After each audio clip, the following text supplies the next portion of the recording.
हे हाय young officers, कैसे हैं आप लोग। जय हिंद, गुड इवनिंग। जो हमारा सेशन कल आने वाला था वो कुछ प्रॉब्लम की वजह से डिस्टर्ब हो गई थी, तो अभी आज इसलिए मैंने ये वीडियो बनाया है ताकि वो हमारी क्लास कंप्लीट हो जाए। तो आज हमें डिस्कस करना है वर्ल्ड बैंक के ऊपर और इंटरनेशनल मॉनेटरी फंड के ऊपर, ठीक है।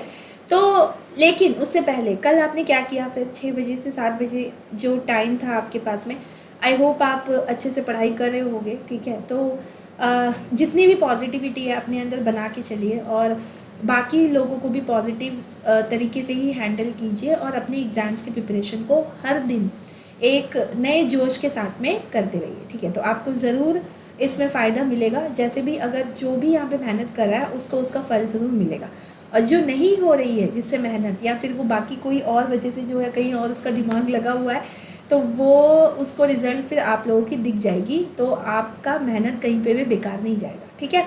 तो इस पॉजिटिविटी के साथ में चलिए फिर डिस्कशन शुरू करते हैं। तो ये जो आज टॉपिक है वो है हमारे ब्रेटन वुड एग्रीमेंट के ऊपर।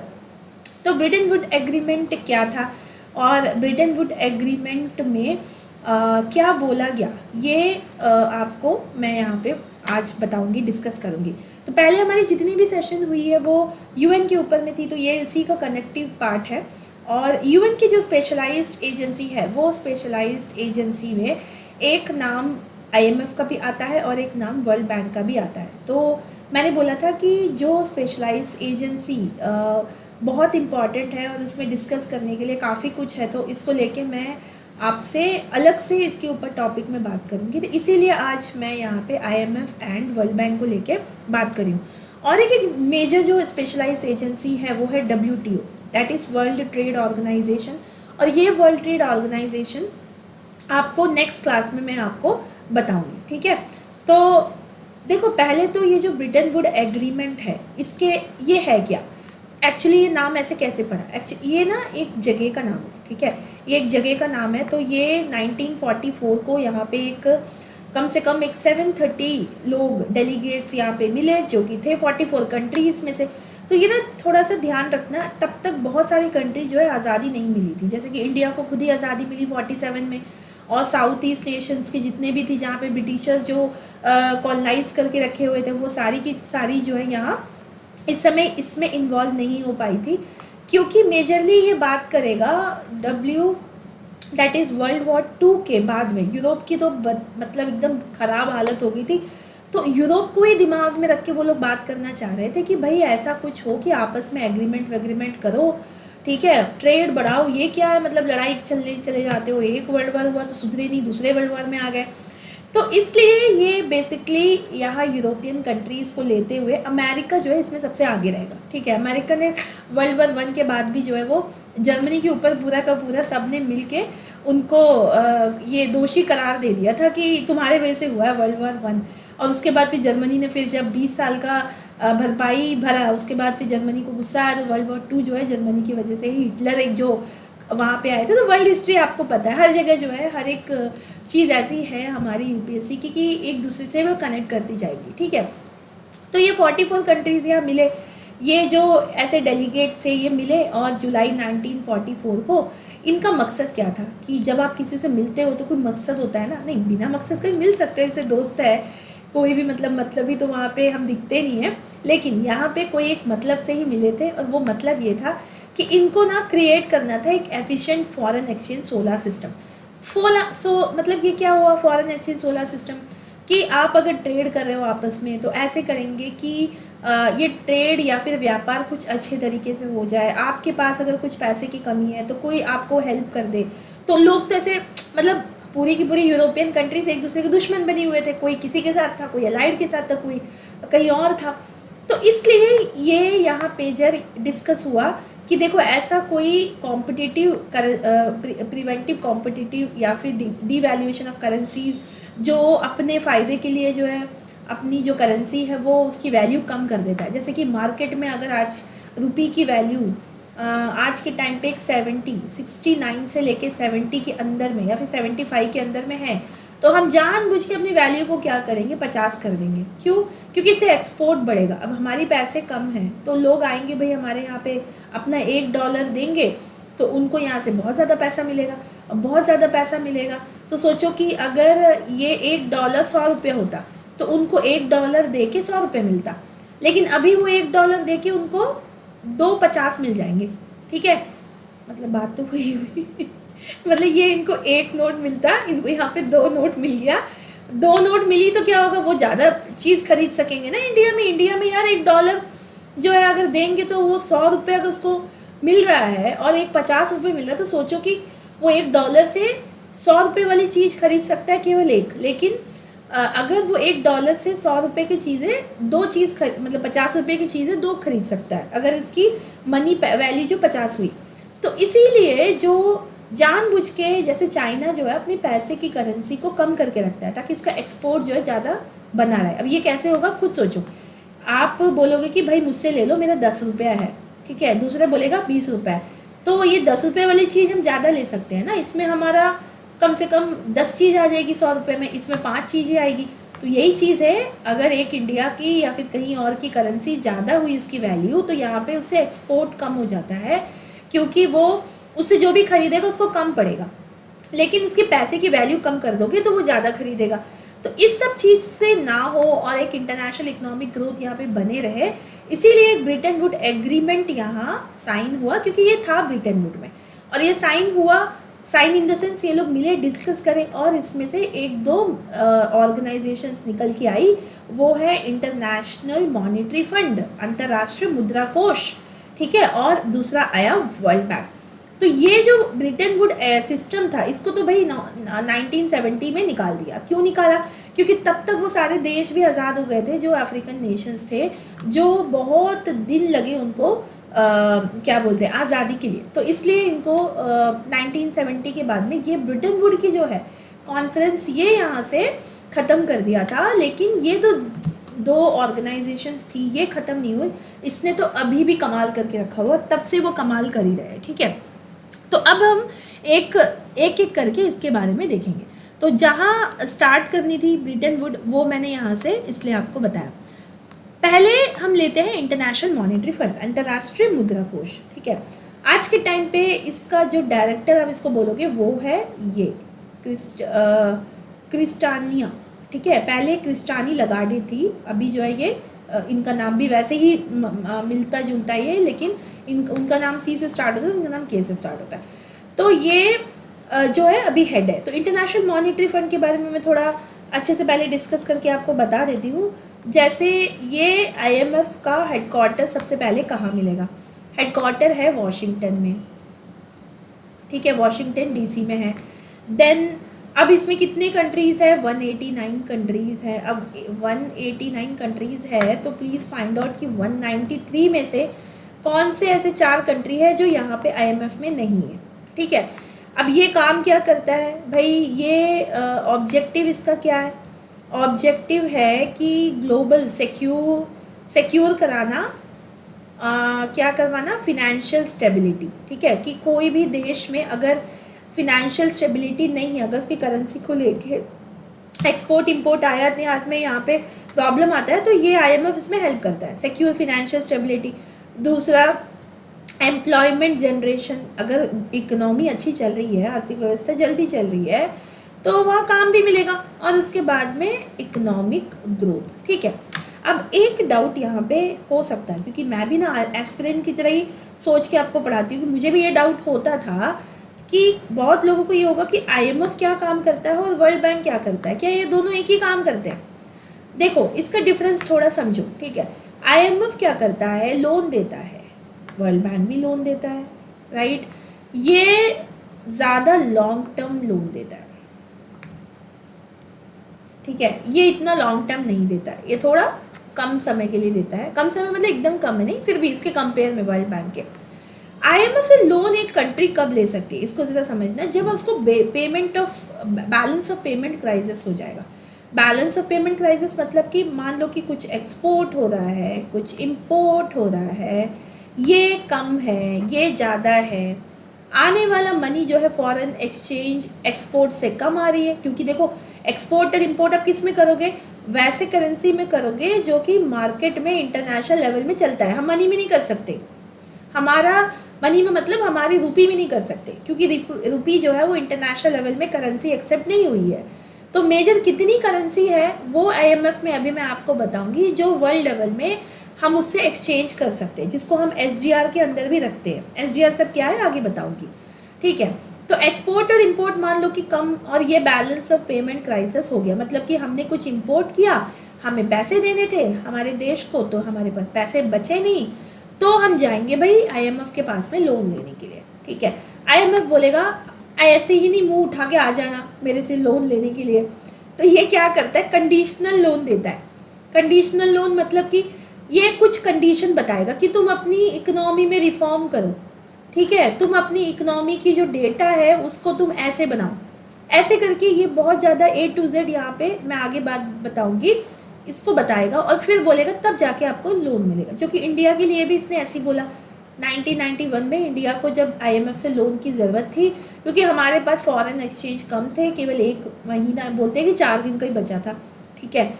तो उस समय जब हम आईएमएफ के पास गए लोन लेने के लिए, आईएमएफ बोला कि देखो ऐसे हम लोन नहीं देंगे, तुम्हारे पास अपना जो है एक्सपोर्ट का तो बहुत कम है, इम्पोर्ट बहुत ज़्यादा करते हो, तो फिर जब तक रिफॉर्म नहीं करोगे, जब तक ग्लोबलाइजेशन में अपनी मार्केट को खोलोगे नहीं, तो तुम्हें जो है वो फॉरेन करेंसी की हमेशा ही ज़रूरत पड़ती रहेगी। तो पहले एलपीजी रिफॉर्म्स करो, ग्लोबलाइजेशन की तरह जो है आगे बढ़ो, और तब जाके ये काम होगा। तो आपको पता है इसके पीछे तब जाके इंडिया ने लुक ईस्ट पॉलिसी की तरफ ज़्यादा ध्यान दिया था, क्योंकि जो ये ग्लोबलाइजेशन हमने चलाया था, पता नहीं है कहाँ जाके इंडिया को कितना अफेक्ट करता। तो ये एक बहुत बड़ा एक एक्सपीरियंस लेने से पहले एक रिस्क था ये।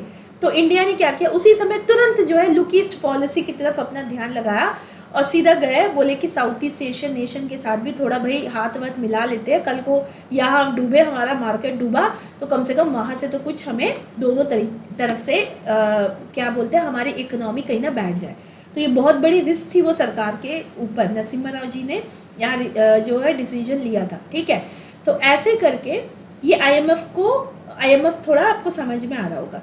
लेकिन वर्ल्ड बैंक क्या करता है, वर्ल्ड बैंक लोन कब ले सकते हैं, वर्ल्ड बैंक कब ये लोन देता है। देखो वर्ल्ड बैंक है ना, डेवलपमेंट के लिए लोन देता है, ठीक है, डेवलपमेंट के लिए लोन देता है। अब डेवलपमेंट कैसा होगा, या तो आप इंफ्रास्ट्रक्चर डेवलपमेंट कर लो, इंफ्रास्ट्रक्चर मतलब कि ब्रिज बना लो, रोड बना लो, जैसे भी हो भाई। अगर एक देश के अंदर अभी जितना भी डेवलपमेंट चल रहा है, अभी आपको दिखेगा कि नेशनल हाईवे बना रहे हैं बहुत ज़्यादा, अगर मान लो कि नॉर्थ ईस्ट जगह से लेके हम म्यांमार को टच कर रहे हैं, म्यांमार तो हमारा गेटवे है, ठीक है, साउथ ईस्ट एशियन नेशन के लिए। और काफ़ी प्रोजेक्ट जो है हम ऐसा बना रहे हैं, जैसे कि ट्राईलेटरल, मल्टीलेटरल, ऐसे प्रोजेक्ट हम लेके बना रहे हैं, ताकि हम जो है वो ओवरकम कर सके। अगर आप बोलो कि नॉर्थ ईस्ट से ना होते हुए हम थोड़ा सा वेस्ट बंगाल से ऐसे होके भी हम जा सकते हैं नॉर्थ ईस्ट की तरफ, तो थाईलैंड भी इसमें आ जाएगा, ठीक है। तो ऐसे सारे प्रोजेक्ट के लिए भाई बहुत पैसे लगते हैं। अब ये पैसा कौन देगा, ये हम जाके वर्ल्ड बैंक से लेते हैं। वर्ल्ड बैंक क्यों, क्योंकि हमारा मित्र है। क्यों मित्र इसलिए है क्योंकि लॉन्ग टाइम, तो ऐसा दोस्त कितना अच्छा लगता है ना जो पैसे दे दे और फिर पूछे भी ना कभी, ठीक है। और अगर कभी किसी ने पैसे पूछ लिया ना, तो फिर हमारा यहाँ पे दिमाग खराब हो जाता है। बोल क्या तुम्हें क्या लगता है हम पैसे नहीं देंगे तुम्हारा, ठीक है। तो एक ऐसा होता है कि लॉन्ग टर्म के लिए भाई पूछे ना इससे जल्दी, और इसके बाद में ऐसा हो जाए कि जब हमें मन करेगा तब देंगे, ठीक है। तो ऐसा भी नहीं है, इंटरेस्ट फ्री लोन नहीं है, इंटरेस्ट लेस लोन है ये, बहुत कम इंटरेस्ट लगाता है वर्ल्ड बैंक, और इसको आप बहुत साल तक जो है रीपे कर सकते हो। आईएमएफ को भी इंटरेस्ट के साथ पैसे देना है, लेकिन वर्ल्ड बैंक के कंपेयर में जब आप देखोगे तो आईएमएफ का थोड़ा ज़्यादा कंडीशन वाला लोन वो बैलेंस ऑफ पेमेंट क्राइसिस को इकोनॉमिक ग्रोथ के लिए देता है, ठीक है। क्लियर हो गया। अब आगे चलते हैं आईएमएफ को लेके।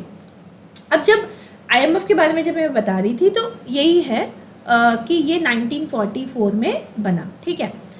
अब देखो कि इसका स्ट्रक्चर कैसा होगा। अब एक ऑर्गेनाइजेशन है तो हम क्या करते हैं, इसको कैसे चलता है ये, इसके ऊपर डिस्कस करते हैं। तो स्ट्रक्चर के लिए मैं यहाँ आपको ये डायग्राम दिखाती हूँ। कल मैंने इसके ऊपर बहुत खिचड़ी पकाई थी, ठीक है। खिचड़ी पकाई मतलब कि काफ़ी, एक बार तो मैंने रिकॉर्ड किया पहले, उसके बाद में जब वो भी हैंग होने लगा तो फिर मैंने सोचा कि लाइव ही आ जाती हूँ। तो कल इसलिए फिर सारे काम जल्दी जल्दी निपटा के लाइव आ गई। लाइव में भी नहीं चला मेरे तो पूरी की पूरी, मतलब पूरी एनर्जी चली गई थी कल, पूरी एक काम नहीं बनाया कल, ठीक है, ऐसा वाला दिन था। ठीक है, चलो, तो ये ऐसा कुछ काम करता है। इसमें क्या होता है ना, ये स्ट्रक्चर में अगर आप देखोगे तो इसमें बोर्ड ऑफ गवर्नर होता है, एग्जीक्यूटिव बोर्ड होता है, मैनेजिंग डायरेक्टर है और स्टाफ है। ये जो हेड है ना आईएमएफ का, वो है मैनेजिंग डायरेक्टर, इसको आप बोलोगे डायरेक्टर। ठीक है, डायरेक्टर। ठीक है, अब डायरेक्टर हो गया। डायरेक्टर क्या करता है, कैसे चुनते हैं डायरेक्टर को? अब डायरेक्टर को चुनने के लिए ये एग्जीक्यूटिव बोर्ड आ जाएगा। एग्जीक्यूटिव बोर्ड का जो इलेक्टेड बाय एग्जीक्यूटिव बोर्ड 5 साल के लिए। एग्जीक्यूटिव बोर्ड में कौन है? 24 मेंबर है। ये 24 मेंबर में से 5 जो है अपॉइंटेड है या फिर नॉमिनेटेड बोल दो, या 19 जो है वो इलेक्टेड है। ठीक है, तो ये ऐसे आप बोल सकते हो इनका पार्लियामेंट टाइप का है। ये क्या करते हैं, इनका हेड चुनते हैं, और फिर ये हेड क्या करता है, ये हेड क्या करता है, इनके साथ में मीटिंग करता है बोर्ड ऑफ गवर्नर के साथ में। ये बोर्ड ऑफ गवर्नेंस वो है जो बाकी सारे मेंबर कंट्रीज में से आते हैं। 189 कंट्रीज को जो रिप्रेजेंट करता है वो आता है। अब कौन रिप्रेजेंट करेगा? Finance minister of every country, वो ये बोर्ड ऑफ गवर्नेंस के अंदर आते हैं। प्लस मतलब कि एक्स ऑफिशियो बोलते हैं इसको। एक्स ऑफिशियो मतलब कि अगर कोई भी फिनेंस मिनिस्टर की पोस्ट में है तो ऑटोमेटिक वो बोर्ड ऑफ गवर्नर का मेंबर बन जाएगा, उसको मेंबरशिप लेने की ज़रूरत नहीं है। उसके अलावा एक एडिशनल जो है एक मेंबर भी होता है, जो होता है आरबीआई का गवर्नर। वो भी यहाँ पे अगर फिनेंस मिनिस्टर नहीं अटेंड कर सकते तो आरबीआई का गवर्नर ये बोर्ड ऑफ गवर्नर की मीटिंग अटेंड कर सकता है। ठीक है, हो गया। अब ये जो स्टाफ है ये इनको हेल्प करता है एग्जीक्यूटिव बोर्ड को, कि जब भी ये मीटिंग होती है मैनेजिंग डायरेक्टर के साथ में बोर्ड ऑफ गवर्नर की, तो ये गवर्नर इनको इंस्ट्रक्शन देता है। ये एग्जीक्यूटिव बोर्ड जो है स्टाफ के साथ मिलके आईएमएफ का काम देखती है। क्लियर? तो ऐसे ये चलता है, राइट?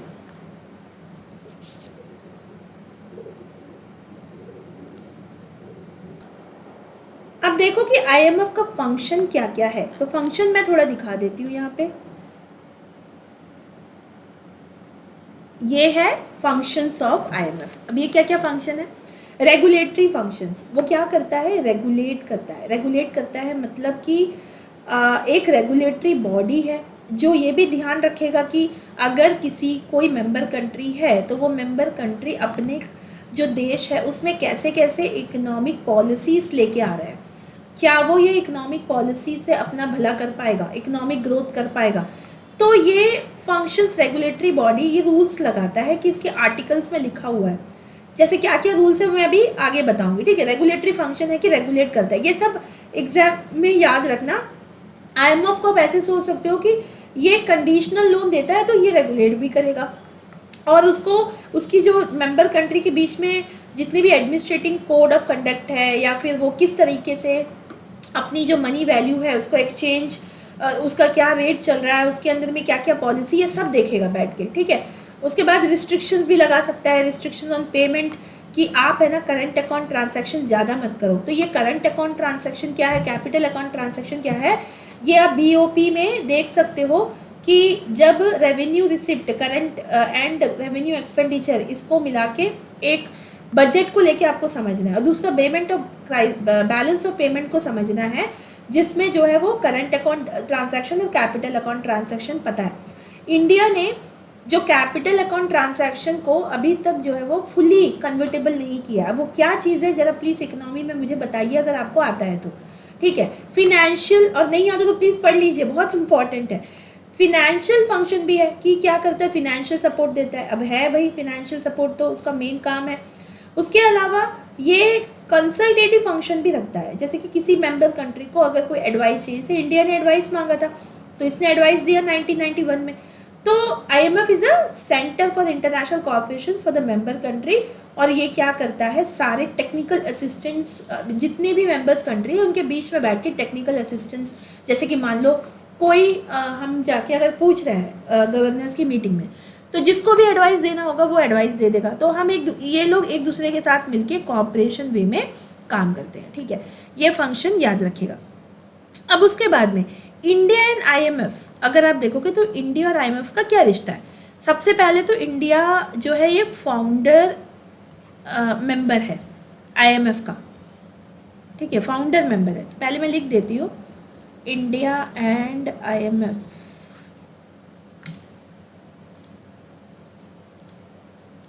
अच्छा वाला पेन चूज़ करूँ, ठीक है, इंडिया नाम है तो फाउंडर मेंबर है। इसका क्या मतलब हुआ कि भाई जैसे ही इंडिया आज़ाद हुआ 1948 से, ठीक है, फाउंडर मेंबर, फाउंडिंग तो इसका 44 है, तब ब्रिटेन ने तो इसको ज्वाइन किया था ना, तो इंडिया भी ऑटोमेटिकली फाउंडर मेंबर बन गया। तो उसके बाद इसमें से मैंने बोला कि कौन इसको रिप्रेजेंट करता है, तो फिनेंस मिनिस्टर इंडिया से, ठीक है, एक्स ऑफिशियो मेंबर है ये। एडिशनल कौन आएगा, आरबीआई के गवर्नर, राइट। देन अब इंडिया का कोटा क्या है, अब यहाँ पे देखना एक बात समझ में आपको समझना है, ये जो आईएमएफ है ये थोड़ा कोटा सिस्टम के हिसाब से चलता है। अब कोटा सिस्टम क्या है, ये ना हर एक मेंबर कंट्री को एक कोटा परसेंटेज वाइज देते हैं। कैसे देते हैं, हर एक मेंबर कंट्री ना आईएमएफ की तरफ एक कंट्रीब्यूशन करता है कि कितने पैसे उसके इकोनॉमी से आ रहे हैं, उसमें से कुछ परसेंटेज वो आईएमएफ को कंट्रीब्यूटर की तरह देगा। जितना बड़ा कंट्रीब्यूटर उसका उतना बड़ा इसका कोटा, ठीक है। तो ये थोड़ा सा मुझे अटपटा लगा कि अगर एक गरीब देश है तो वो ज़्यादा कंट्रीब्यूट नहीं कर पाएगा तो वो आईएमएफ से ज़्यादा पैसे भी नहीं ले सकता। फिर देखो ये बहुत कैलकुलेटिव पैसा जो है आईएमएफ देता है, उसी को देता है जो इकोनॉमिक रिफॉर्म्स करने के लिए आगे बढ़ता है, जो अपनी इकोनॉमिक ग्रोथ को आगे लेने की बात करता है। वरना तो फिर दे के ही क्या फ़ायदा अगर एक इकोनॉमिक या आर्थिक ग्रोथ यहाँ पे वो विकास की बात ही नहीं कर रहा है। तो इंडिया को भी एक परसेंटेज ऑफ कोटा मिला है। तो इसके आगे मैं बात करती हूँ कि इंडिया का जो कोटा है ना वो है एसडीआर के मतलब एसडीआर में से कोटा मिलेगा, ठीक है। 13 समथिंग कुछ है, लेकिन अगर परसेंटेज में देखोगे तो 2.75 ये इंडिया शेयर होल्डर है। मतलब कि 100 में से अगर आप देखोगे तो जितना भी कंट्री है उसमें से 2% जो है इंडिया को कोटा है। मतलब जितनी भी कंट्रीब्यूशन है उसमें से 2% इंडिया आईएमएफ से लोन ले सकता है।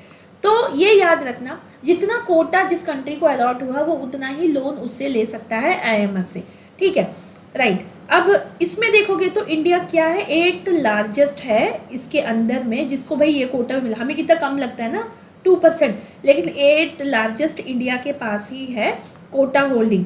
और ये इसमें ना रिफॉर्म्स किया गया था 2010 में, तो थोड़ा ये कोटा बढ़ाया, वरना तो 1% था पहले, तो अभी जो है 2.75 जो कर दिया है।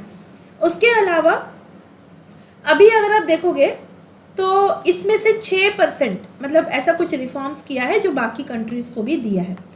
अब कुछ क्वालिफिकेशन होता है कि एक आईएमएफ लोन किसको देगा, कि आईएमएफ जो है वो लोन देने के लिए या फिर आईएमएफ में ज्वाइन करने के लिए कुछ ऐसे कंडीशंस होते हैं, ठीक है।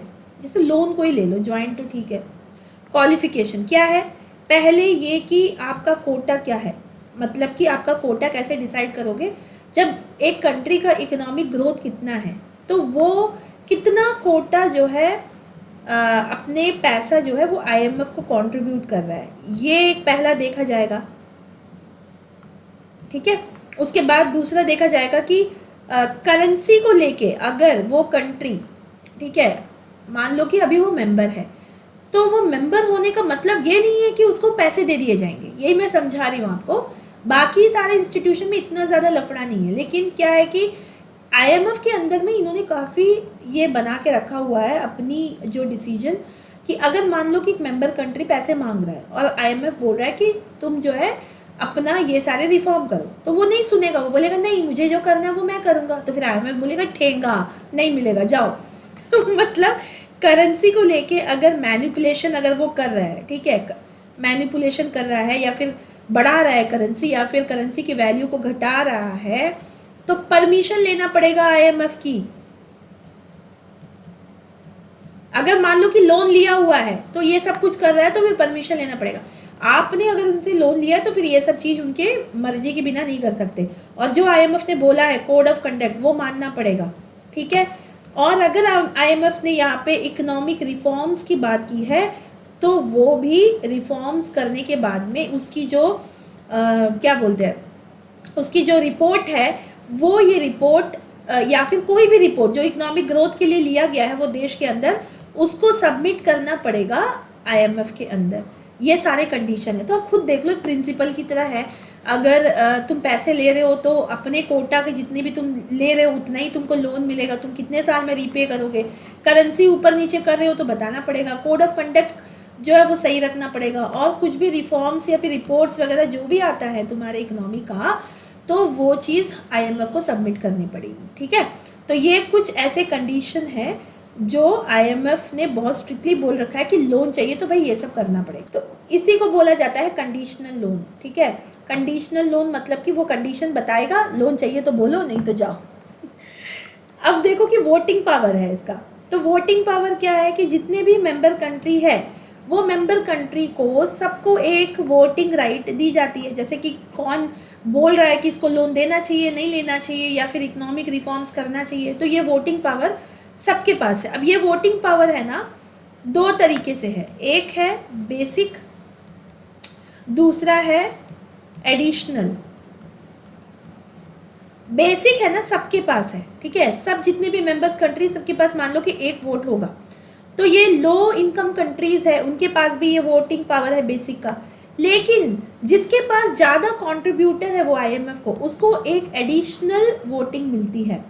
ठीक है, एडिशनल वोटिंग मिलती है for each special drawing right. तो यहाँ पे आता है SDR, मतलब कि अगर कोई डेवलप कंट्रीज़ है जिसका पैसा यहाँ SDR के अंदर जा रहा है, तो अभी मैं आपको बताऊंगी कि SDR के अंदर में कितनी कितनी कौन कौन से देश की करेंसी है, उनको एडिशनल वोटिंग मिलेगा यहाँ पे।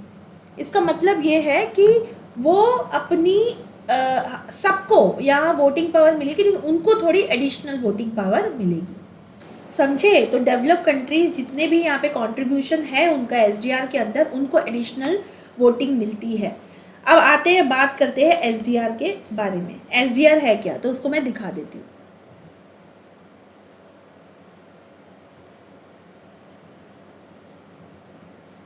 ये है SDR एलोकेशन, लेकिन SDR के बारे में थोड़ा मैं इसमें दिखा देती हूँ आपको। SDR is an international reserve asset created by IMF in 1969। तो 1969 में इसको बनाया था to its supplements its member country official reserve. तो मैं ना थोड़ा इसको अच्छे से समझा देती हूँ पहले। ये ना एक ऐसा बास्केट बोल सकते हो, एक बॉक्स बोल सकते हो। ये ऐसे करेंसी नहीं है कुछ, SDR एक करेंसी नहीं है, बल्कि ये जितनी करेंसी है वो सबका मिक्सचर है। तो किस किस की करेंसी जो है SDR के अंदर आता है, जितने भी जो डेवलप कंट्री जिसकी इकोनॉमी बड़ी अच्छी है ना, उसकी करेंसी इन्होंने यहाँ पे डाल दिया है SDR के अंदर।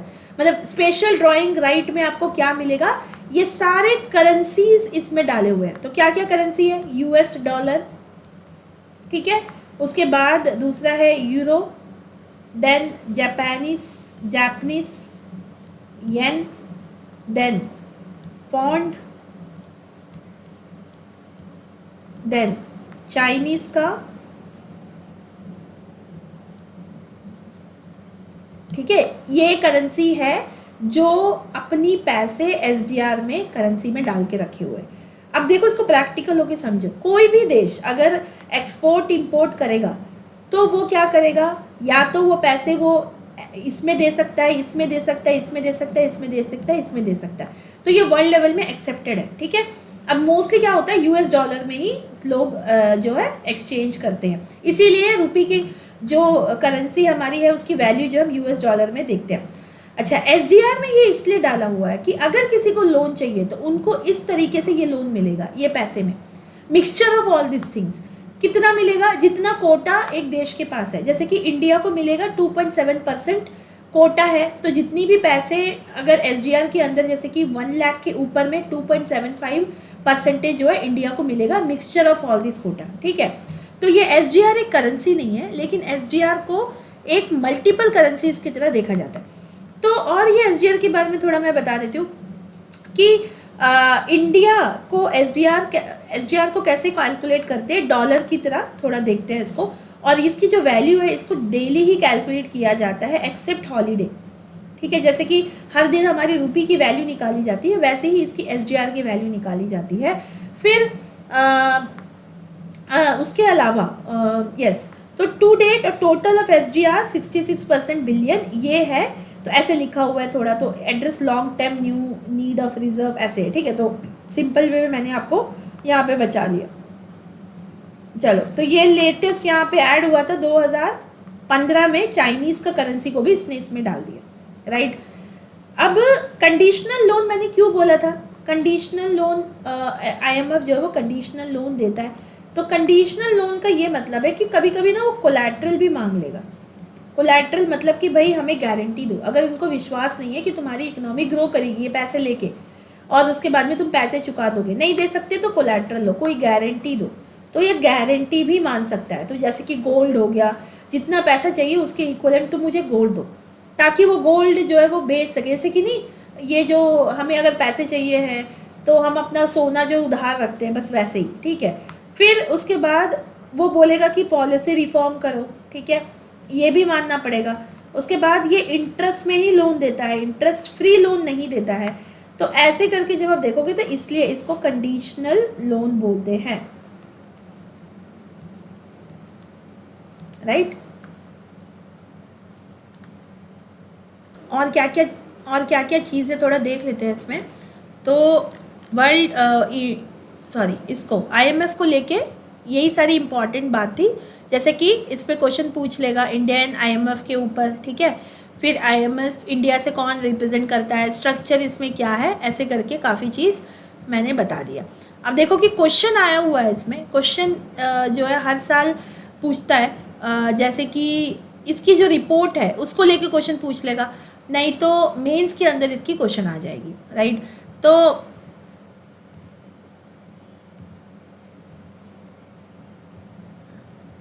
देखो, ग्लोबल फिनेंशियल स्टेबिलिटी रिपोर्ट, ये रिपोर्ट है। तो आपका क्या काम है, अभी आईएमएफ की जितनी भी रिपोर्ट है उसको अलग से रेडी करो, क्योंकि इससे पहले जितनी भी रिपोर्ट थी मैंने दिखाया था, आप लोग उसको रेडी करो तो बहुत अच्छी बात है। उसको कैसे याद रखोगे वो भी देख लेना।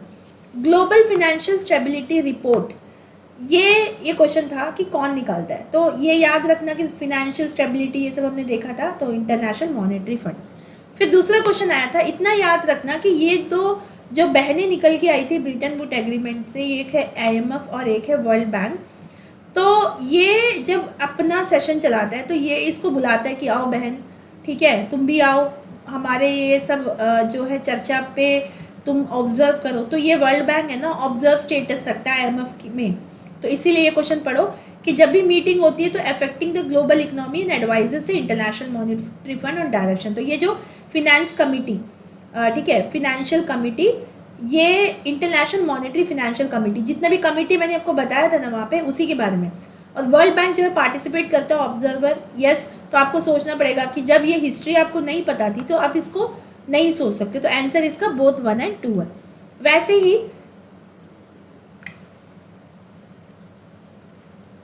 वैसे ही देखो कि यूपीएससी का मेंस में भी क्वेश्चन आया हुआ है।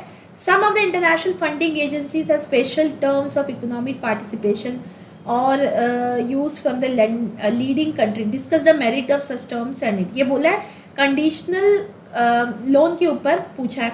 World bank and IMF collectively known as Bretton Wood institution are the two intergovernmental pillar supporting the structure of the world economic financial.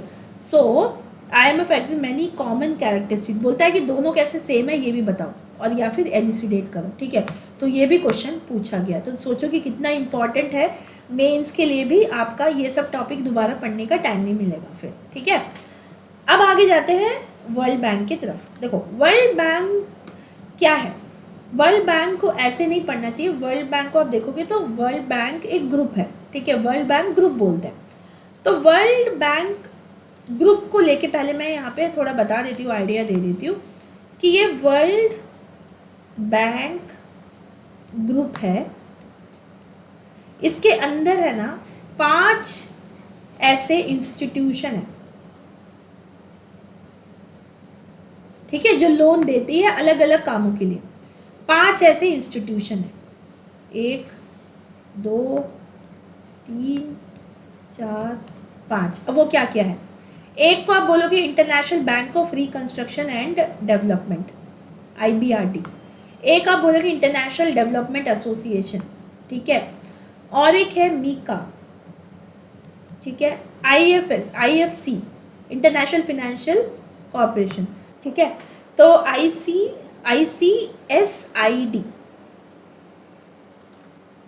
ICSID, ठीक है, ये है। तो ये मीका क्या है, मल्टीलेटरल इन्वेस्टमेंट गारंटीड एजेंसी। ये 5 यहाँ इंस्टीट्यूशन है। अब ये हो गया, ये 5 है, इसको मिला के बोला जाता है वर्ल्ड बैंक ग्रुप। अब वर्ल्ड बैंक फिर किसको बोलते हैं, IBRD एंड IDA दोनों को मिला के बोलते हैं वर्ल्ड बैंक। अच्छे से याद रखना, ठीक है, ये होता है वर्ल्ड बैंक। अभी हम एक एक करके सबके बारे में देखते हैं। अब इसके पहले थोड़ा सा ये देख लो कि India is a member of, तो भाई India is a member of ये 4। India is not a member of ICSIR। ये क्या है, international centre for settlement of investment dispute. लिख दूं क्या, इंटरनेशनल सेंटर फॉर सेटलमेंट, आगे यहाँ लिख देना, सेटलमेंट इन्वेस्टमेंट डिस्प्यूट, ठीक है। अब हो गया, तो ये 4 का मेंबर है, इसका मेंबर नहीं।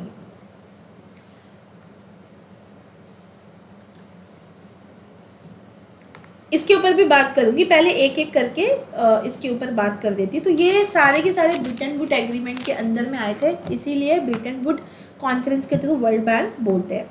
अब एक एक करके देखते हैं। IBRD, तो ये क्या हो गया, international bank reconstruction and development,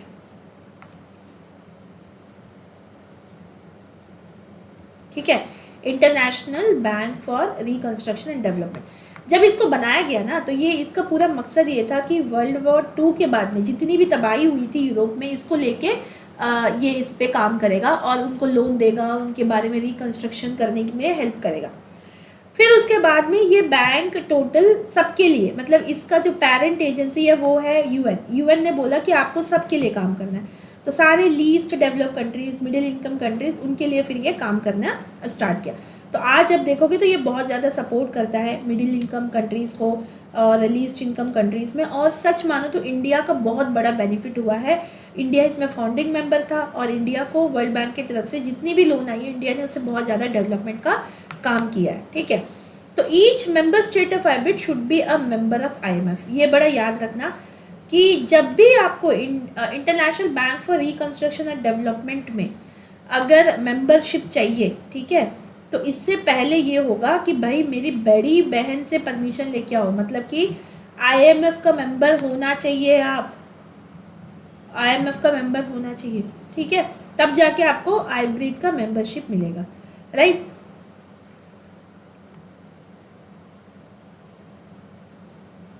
और अगर आप IBID के मेंबर हो तब जाके आपको बाकी जो इंस्टीट्यूशन मैंने वर्ल्ड बैंक ग्रुप के अंदर बताया ना, उसका भी मेंबरशिप मिलेगा। तो क्या हो गया, पहला कंडीशन तो भाई इसके अंदर membership allowed for all others group.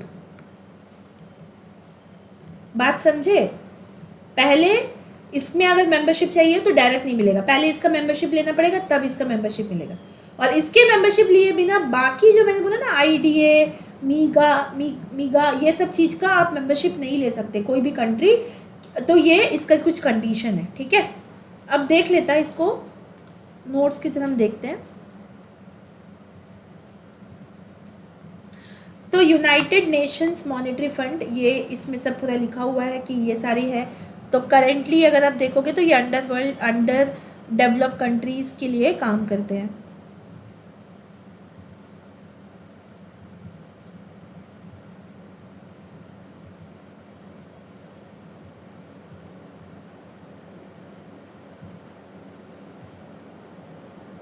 ठीक है, ये सब जो मैंने आपको बताया। अब एक एक करके देखते हैं।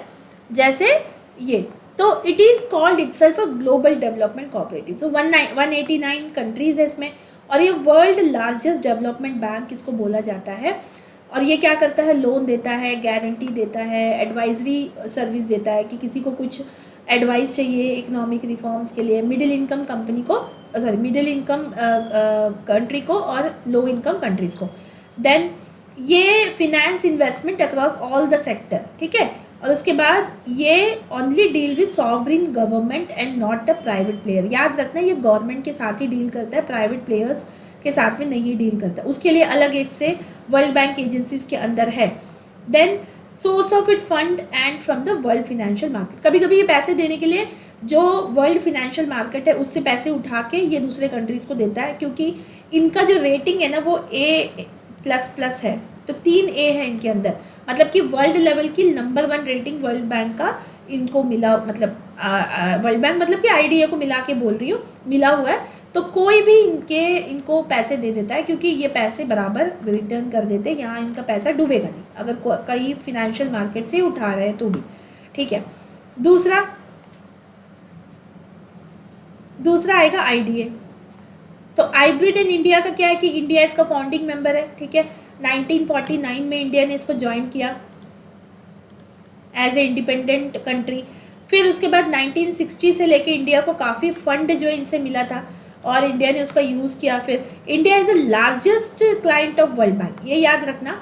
और इसमें India is a blend country which means it has a middle income से अभी लो इनकम से मिडिल इनकम तक आ गया है अभी ये डेवलप करते करते। And India is eligible for loan from both. तो ऐसा नहीं है कि हाइब्रिड से ही लोन है, इंडिया को IDA से भी लोन मिल सकता है। तो अब बात आती है भाई कि फिर IDA क्या है। यार देखो, IDA जो है इंटरनेशनल डेवलपमेंट एसोसिएशन, ये भी लोन देता है, लेकिन ये बहुत ज़्यादा पुअर कंट्रीज़ को लोन दे देता है और बहुत अच्छा काम कर रहा है भाई, जग जुग जुग जियो, ठीक है, ताकि बाकी जो कंट्रीज़ है, जो बहुत पुअर कंट्रीज़ है, वो बहुत लंबे समय के लिए ये लोन ले सकते हैं और इनको चुका सकते हैं। तो IDA का मेन यही है कि पुअर कंट्री। तीसरा, इंटरनेशनल फिनेंस कॉर्पोरेशन। अब ये किस लिए बनाया हुआ है, देखो अच्छे से देखना, सिस्टर ऑर्गेनाइजेशन जिसको हम बोलते हैं वर्ल्ड बैंक ग्रुप का, और ये क्या करता है, लार्जेस्ट इंटरनेशनल डेवलपमेंट इंस्टीट्यूशन है जो भाई फोकस करता है प्राइवेट सेक्टर को।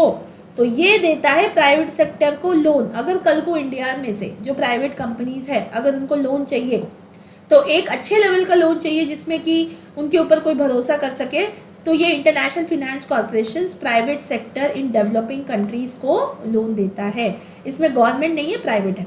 It functions as a private sector of world bank, कि प्राइवेट सेक्टर को अगर आप थोड़ा और ज़्यादा बूस्टअप करोगे, कुछ करोगे, तो वो भी अलग से एक इकोनॉमिक ग्रोथ के लिए कंट्री का काम आएगा। इसलिए ये सब चीज़ वर्ल्ड बैंक हेल्प करके एक कंट्री को आर्थिक तरीके से मजबूत करता है, ठीक है। It works for economic development by investing profit and commercial profit. अब देखो ये प्राइवेट को दे रहे तो पैसे भी इसका ना इंटरेस्ट ज़्यादा ही लगाएगा। It also engages mobilising third party resources for project. तो क्या करता है, या तो फिर खुद नहीं दे सकता तो दूसरे को अरेंज करवा के बोलेगा कि भाई इसमें तुम FDI ले लो, ठीक है, FDI ले लो, या फिर ये जो कंपनी है इसमें इन्वेस्ट करो। तो ऐसे करके इंटरनेशनल फिनेंस कॉर्पोरेशन काम करता है। And provides investment advice, asset management offering, जो भी चाहिए प्राइवेट सेक्टर को ग्रोथ के लिए वो यहाँ पे हेल्प करता है, ठीक है। दूसरा नेक्स्ट आता है हमारा MIGA, multilateral investment guarantee agency. अब देखो इतने सारे लोन अगर कोई एक दूसरे को दे रहा है, मान लो कि इंडिया के अंदर में कल को फिनेंशियल मार्केट में कोई इन्वेस्टमेंट करने की सोच रहा है, थोड़ा सा गवर्नमेंट के शेयर को खरीदने की सोच रहा है, तो इसको बाकी अगर कोई कंट्री ऐसा सोच ले कि भाई ये तो इमर्जिंग इकोनॉमी है, इसमें अगर हम पैसा लगाएंगे तो डूब जाएगा, तो मल्टीलैटरल इन्वेस्टमेंट गारंटी एजेंसी आ जाता है वर्ल्ड बैंक के ग्रुप की तरफ से और ये बोलता है जाओ लगाओ, हम तुमको गारंटी देते हैं कि ये डेवलपिंग कंट्रीज़ का ये जो तुम पैसे हो ना इसका गारंटी हम बनेंगे। मतलब कि वो इतना विश्वास करता है कि तुम लगाओ, अगर कुछ हुआ तो हम देखेंगे, ठीक है। तो ये चीफ गोल क्या है, इन्हेंस क्रॉस बॉर्डर इन्वेस्टमेंट, की एक दूसरे के पास इन्वेस्टमेंट आते रहे, आप वहाँ इन्वेस्टमेंट करते रहो, सबका ग्रोथ करो, और अगर गारंटी चाहिए तो वर्ल्ड बैंक पीछे से गारंटी देता है, ठीक है। तो agency guarantees protect investment against the commodity risk. कोई भी रिस्क हो तो आप बराबर लगा सकते हो उसको, वो रिस्क को फिर कैसे निकालना है तो फिर वर्ल्ड बैंक अपने रिस्क लेके ये गारंटी देता है। तो इसमें से MIGA जो ये काम करता है। तो political risk insurance product, coverage against losses, ठीक है, अगर कोई लड़ाई हो गई कुछ हो गई तो ये इससे कवरेज देता है कि सीधा सीधा बोल लो कि वर्ल्ड बैंक का इंश्योरेंस है भाई, ये इंश्योरेंस देगा, ठीक है लगा देता हूँ। क्या क्या करोगे कि कभी अगर लड़ाई होगी तो तुम मुझे पैसे दे देना, कोई कॉन्ट्रैक्ट अगर ये ख़राब हो गया तो तुमसे पैसे ले लेंगे, तो वर्ल्ड बैंक ऐसे करके सारे गारंटी देता है। और इंडिया भी इसका मेंबर बन गया 1994 में। फिर international centre for settlement investment dispute, देखो इंडिया इसका मेंबर नहीं है। इंडिया बोलता है अगर कोई प्रॉब्लम हुआ तो हम लोग इसके अंदर जाके डिस्प्यूट जो है वो सुलझा सकते हैं, ये इसलिए बनाया हुआ है वर्ल्ड बैंक के अंदर। इंडिया बोलता है इसमें भी ना डेवलप कंट्रीज कभी नहीं मानेगी कि उन्होंने कोई गलती की है, तो मुझे तो इसमें रहना ही नहीं है, इसलिए इंडिया इसका मेंबर है ही नहीं। इंडिया बोलता है मैं अपना डिस्प्यूट खुद ही सुलझा दूंगा, मुझे नहीं बनना, तुम लोग इसमें से कोई भी ऐसा कुछ एग्रीमेंट में साइन करवा लोगे जो मैं नहीं मानने वाला, ठीक है। इसलिए इंडिया क्या कर रहा है, अभी ब्रिक्स को लेके एक अलग से इन्वेस्टमेंट सेटलमेंट डिस्प्यूट मैकेनिज्म जो है वो अभी बनाया हुआ है। जो ब्रिक्स कंट्रीज आपस में इन्वेस्ट करेंगे तो वो अपना जो भी प्रॉब्लम है वो आपस में सुलझा लेंगे। ब्रिक्स के अंदर ही एक सेटलमेंट इन्वेस्टमेंट डिस्प्यूट यहाँ बनाया हुआ है, तो इंडिया इसमें मेंबर नहीं है, प्लीज़ रिमेंबर, ठीक है। कल को ये बहुत काम का है, याद आ जाएगा एग्जाम में अगर क्वेश्चन पूछा है तो, ठीक है। इसको लेके क्वेश्चन आया था India's ranking in the ease of doing business index, तो ये किसका निकाला हुआ है, वर्ल्ड बैंक का। वैसे ही अभी with reference to masala bond, तो ये ना आईएफएस का, आईएफएस देखो यार मतलब सर्विस में रह के सर्विस ही बात याद आ रही है। आईएफसी को लेके मसाला बॉन्ड ये निकाला था, तो इसको लेके क्वेश्चन पूछ लिया था, करंट अफेयर्स में था कि ये इंटरनेशनल फिनेंस कॉर्पोरेशंस का ये है और ये वर्ल्ड बैंक का बॉन्ड है और ये रुपी डिनोमिनेटेड में, मतलब खास करके ये इंडिया में इन्वेस्टमेंट के लिए ही बात हुई थी कि अगर एक ऐसा बॉन्ड है जो आप खरीदोगे तो रुपी में, मतलब इसका ये पैसे जाएंगे इसमें, और ये पब्लिक और प्राइवेट सेक्टर दोनों के लिए थे। तो ये करंट अफेयर्स में था, लेकिन जब न्यूज़ में था, जब ये आईएफसी ने इसको निकाला था, तो इसलिए यूपीएससी ने फिर पूछ लिया, ठीक है।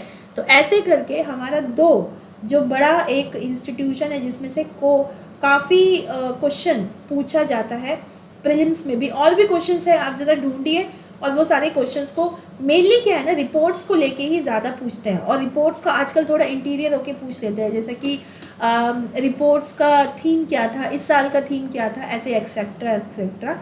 और कुछ है जो मुझे आपको बताना है तो नहीं, जितनी भी नोट्स है मैं यहाँ पे आप है ना कोई भी ग्रुप में हो, कैसे भी हो, आप जाके ये जो फाउंडेशन बैच है ना एसएलवी ऐप का, वहाँ पे क्लिक कीजिए, फाउंडेशन बैच 2023-24, उसमें क्लिक करोगे तो उसमें फिर एक ऑप्शन आएगा यूपीएससी, फिर उसमें क्लिक करोगे तो गाइड ऑप्शन आएगा, और वो गाइड में जाके जब आप देखोगे तो वहाँ पे आपको सारे पीडीएफ मिल जाएगी, ठीक है।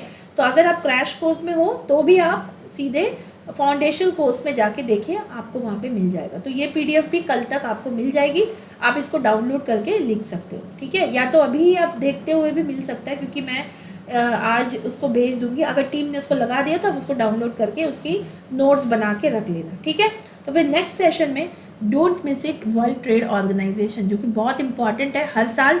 अभी इसको लेके कॉन्फ्रेंस मीटिंग भी हुई थी WTO का, फरवरी 16 या 20 इसके आसपास, इसको लेके बहुत क्या है इम्पॉर्टेंट है, करंट अफेयर्स में था। तो नेक्स्ट सेशन जो है इसके ऊपर होगा। अब नेक्स्ट सेशन कल हो सकता है, या फिर मैं, क्योंकि आज मैं इसको रिकॉर्ड करी हूँ तो फ्राइडे को ले लूँगी। ये वीक थोड़ा सा उलट पुलट हो गया है, क्योंकि एक दिन जो हमारा सेशन नहीं आया, तो मैं उसको फ्राइडे को लगा दूँगी, ठीक है। या तो कल हो सकता है तो कल लगा दूँगी, लेकिन क्या होगा ना कि एकदम से एक दिन के इंटरवल भी नहीं होगा, उससे पहले एक वीडियो आ जाएगा, तो एक दिन बीच में टाइम देते हैं।